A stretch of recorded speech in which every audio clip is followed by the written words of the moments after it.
Welcome back to the O Show. I am your host, Wendy O.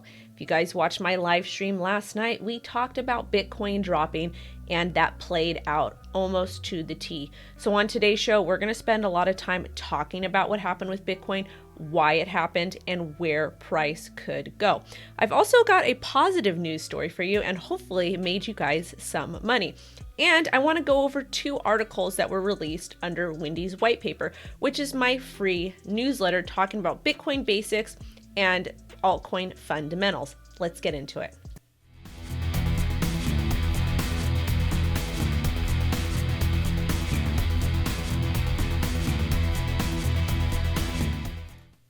This first story is a positive story, and I highly recommend that many of you stay away from the other news stories that CoinDesk, Decrypt, everybody's pushing out, because they're just focusing on what Bitcoin is doing.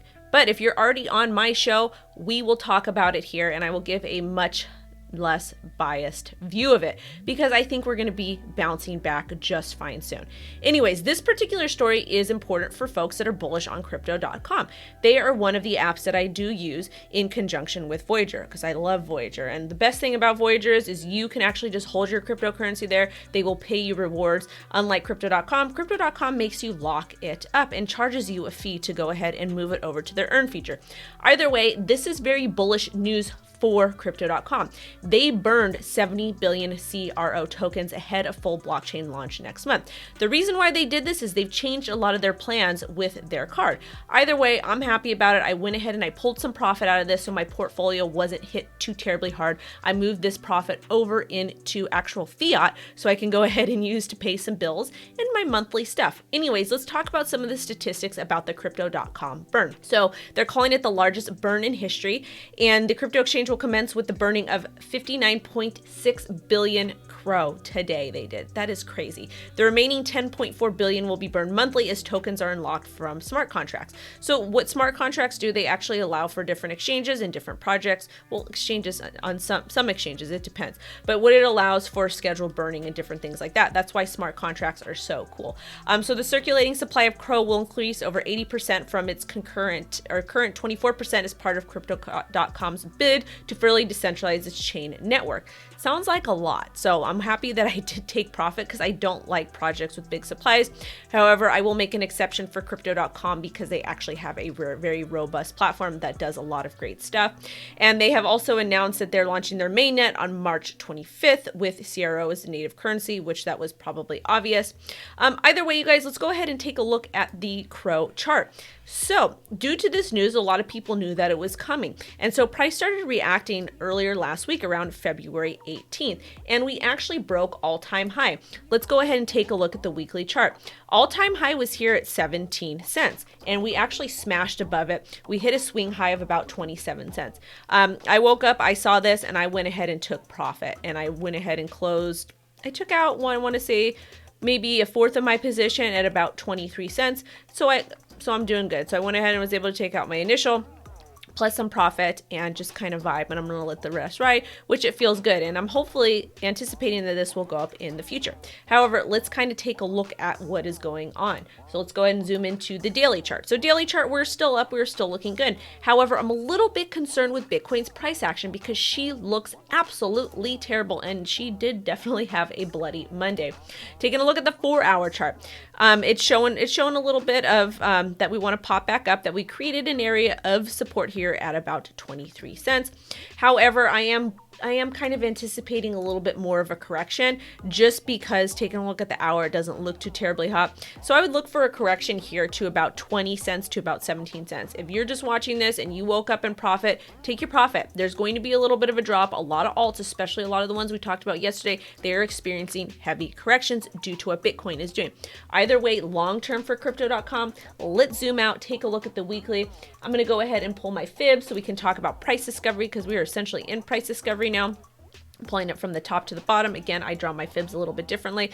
Once Crypto.com, once we kind of settle down a little bit and we have our correction, I do anticipate us to at least hit probably about, let me see what I would call for the year. Let's see where we are. I can see us hitting about 50 cents. Easy. easy 50-cent target in 2021 for Crypto.com if they continue building and doing what they are going to do. However, they do have a very large supply, and that does worry me. But the positive thing with that is they do have the smart contracts that automatically allow for the burning to happen. And the burning is important because it essentially lowers the supply. Either way, if you're in Crypto.com and you've made money, I would suggest considering to take profit. Next story I wanted to touch on, this is actually from Wendy's white paper. This was written by my buddy Sherpa.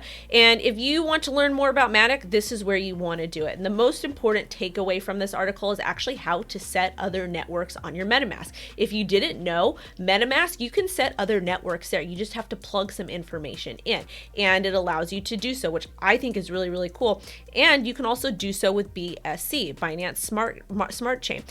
This article will not tell you how to do it, set up Binance Smart Chain, but you can kind of take some information on how to set up Matic Network on your MetaMask and do so this way.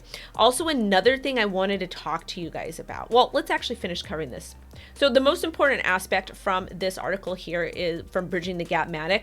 Enter Matic. Matic is a 2-layer L2 solution to Ethereum scaling problems. It is a proof of stake chain running alongside Ethereum and securing on-chain data through checkpoints, which are validated at least two-thirds of delegates before recording onto the Ethereum mainnet through the use of smart contracts. So when you're using something on top of another blockchain, there is a security risk. However, because Ethereum gas fees are so high and the network is so clogged, Matic is going to kind of help with that. So it's kind of like a trade-off, a risk that you can kind of consider taking or not consider taking.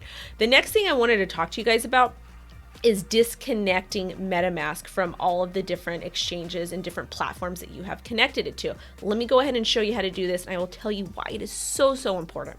So for MetaMask, you're going to see 3 little dots. You want to go ahead and click that and go all the way down to connected sites. Once you click connected sites, you can see an area where it says manually connect to current site. So if you want to go ahead and do so, do it. But the purpose of this, I want you to actually disconnect your MetaMask from all sites it was connected to. And I want you to do this every single night before you go to bed. The reason why, I don't want you to get phished or get hacked, because some of these crypto websites can be a little bit sketchy. Either way, I thought it was an important just to kind of mention, just in case, because you never know.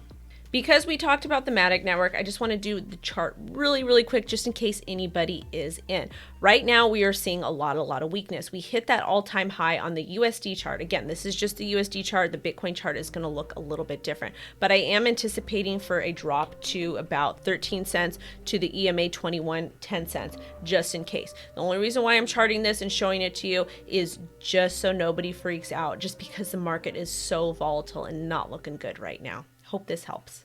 Last thing I wanted to go over is I just released another article this morning. This one was written by Jason Nelson, Dragon Wolf Tech, and this one explains the different types of blockchain. So if you're new and you want to know what blockchain technology is and how it works, how it relates to you, this article is for you. And the most important thing or takeaway from this article is about permissionless blockchain. So I'm going to go ahead and read it to you. Permissionless blockchains are primarily used by businesses and organizations requiring authorization for users to access this blockchain. Permission blockchains can be customized for organization-specific needs. They tend to be faster and more scalable than permissionless, but permission blockchain is not entirely decentralized. So there's lots of different types of blockchains. This resonates with me as a healthcare worker because I do believe that blockchain technology can be utilized for healthcare and essentially lower the cost of healthcare. So I wanted just to kind of talk about it and give you guys a real-world example of how blockchain technology can be used in the real world, especially for people that want to keep some records private. Let's talk Bitcoin, because I know that's why you all are here. So we completed this area of resistance last night. We talked about it. This is the 4-hour chart at $59,390, and we dumped. I told you guys we were going to dump. And we got right into my support box, 54.7 to about 52.3. This is pretty standard. And this correction here, let's go ahead and get our little bit of a price range to see where we are. This correction that we experienced was about 17%, pretty volatile. It didn't hit my 21% target, and that's fine. But currently we're sitting at about a 10% correction, and this is good. Taking a look at market cipher, it's still short. Still pretty short on the 4-hour chart, but let's let's zoom out a little bit and take a look at the daily and see what's happening.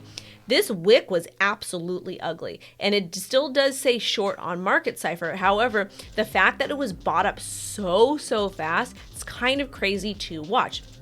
I told you guys I was not interested in shorting Bitcoin. A little bit too much risk for me. Right now, I'm focusing on just kind of spots right now with Bitcoin. I haven't taken my profit yet. I will, just not ready to yet. I'm watching the markets, but I've been doing a lot of swing trading with altcoins and using the moonbag strategy. Anyways, with Bitcoin, it is still looking a little bit bearish. And even if we get this 20% drop to $45,769, I'm not concerned. Corrections are important. If you zoom out and you take a look at the weekly, look at this. We've gone completely parabolic and we need a correction. And I talked about this area here. I talked about this area, this correction that happened around January 4th to about January 25th. It was almost a month of volatility, a range between about $32,000 to about $39,000, which is about a $7,000 range. This is okay, and we had beautiful gains right after that. So with Bitcoin, I'm not interested in longing or shorting. I'm going to be watching the markets. I'm going to be vibing, but I wouldn't be too terribly worried about what's happening. Just as long as support holds here at about $45,000. $45,000 breaks, I would be a little bit nervous, and I would probably look closer to $40,000. Again, you guys, if you're interested in getting into Bitcoin and you feel you missed the boat, this is where it's at. As far as what's going to happen today, right now, taking a look at the 45-minute chart, it looks like we want to go ahead and pop up. So I would predict a range in between $54,600 and about $52,000 today. However, if we do drop and we actually do break this floor of support here at $52,000, I would look back down to about $40,000. Not $40,000, but about $46,000 into that area there. Thank you so much for watching, you guys. Smash that like. Make sure you guys come back. I'll have another update for you tomorrow. Don't worry. Everything is going to be okay. I promise. We got this. Bye-bye.